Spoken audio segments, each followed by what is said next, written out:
Aku anak Indonesia, sehat ceria. Aku anak Indonesia, gemar bercerita. Ayo kawan semua, kita bercerita. Ayo kawan semua, kita bercerita.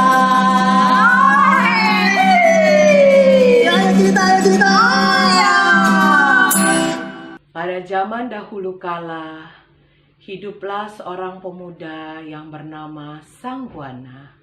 Dia tinggal di sebuah kampung yang bernama Oetefu Tie. Pada suatu hari dia ingin menangkap seekor ikan, namun perahunya terdampar di Pulau Dana. Beberapa hari kemudian dia dibawa oleh masyarakat untuk menemui sang raja yang bernama Raja Takala. Di istana tersebut ada semacam tradisi yang bernama kebak, yaitu tarian masal muda-mudi yang saling bergandengan tangan mengelilingi lingkaran dengan maneholo atau pemimpin syair berada di tengah lingkaran. Syair-syairnya biasanya berisi tentang garis keturunan mereka.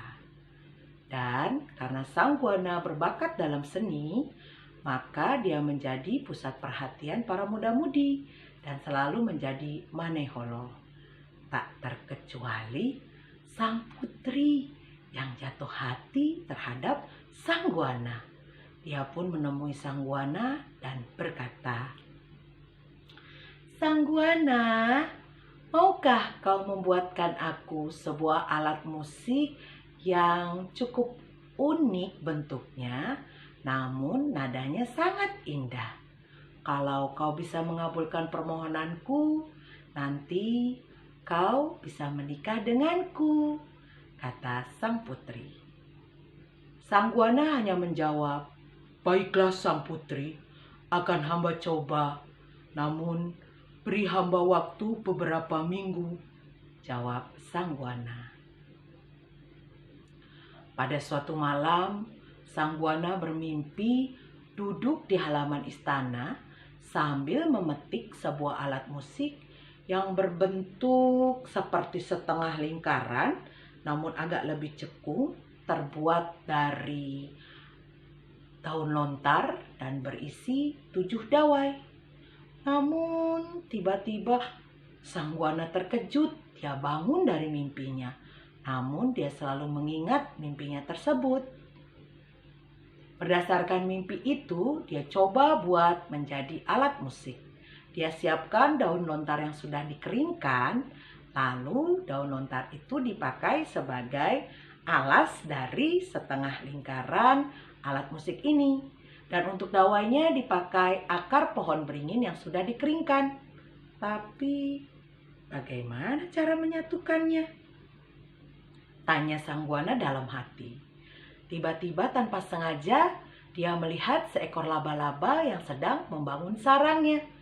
Nah, Sangguana mendapatkan ide dari cara kerja laba-laba tersebut. Dan jadilah alat musik itu. Dia coba petik ting ting ting ting ting ting untuk cari beberapa nada membuat sebuah lagu. Beberapa hari kemudian, putri datang ke kediamannya Sangguana untuk melihat apakah Sangguana sudah membuatkan alat musik permintaannya. Lalu sang putri bertanya ketika melihat Sangguana sedang menyanyikan sebuah lagu menggunakan sebuah alat musik yang berbentuk agak aneh. "Sangguana, apakah itu alat musik untukku?"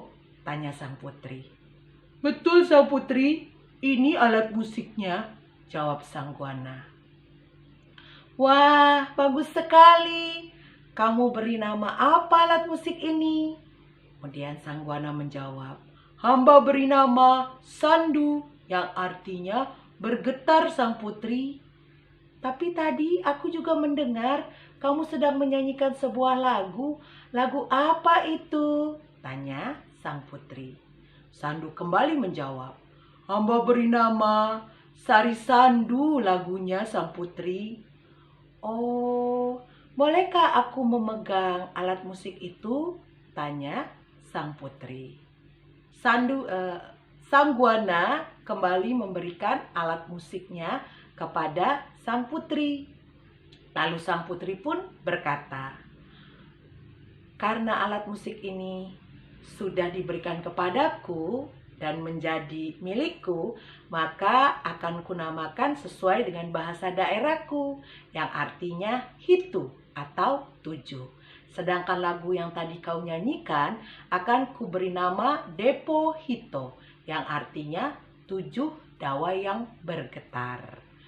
Terima kasih ya Sang Guana, engkau telah mengabulkan permohonanku. Nanti ajari aku cara mainnya. Kemudian sang putri lanjut berkata, "Karena kau sudah berhasil membuatkannya, maka sekarang kau bisa menikah denganku." Sang Guana sangat senang karena sang putri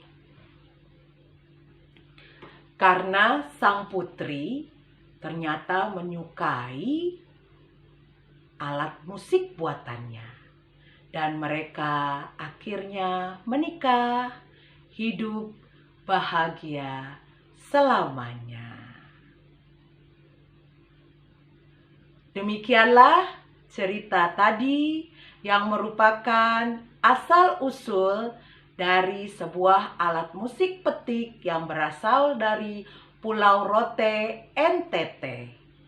Nama awalnya adalah sandu, yang artinya bergetar. Namun berubah menjadi sasandu, yang merupakan pengulangan dari kata sandu-sandu, yang artinya bergetar berulang-ulang.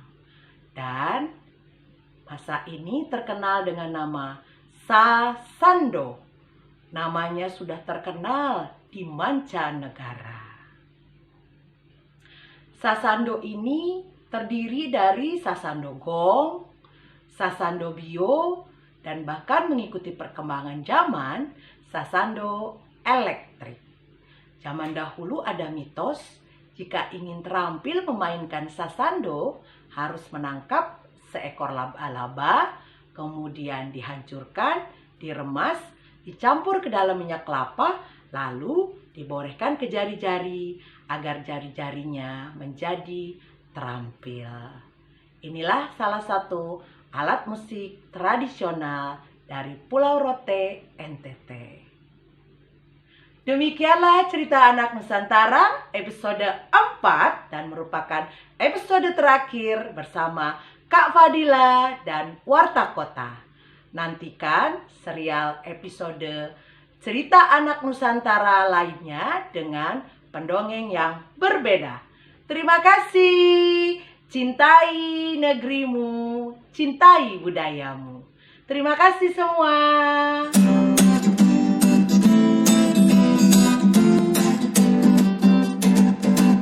Aku anak Indonesia, sehat ceria.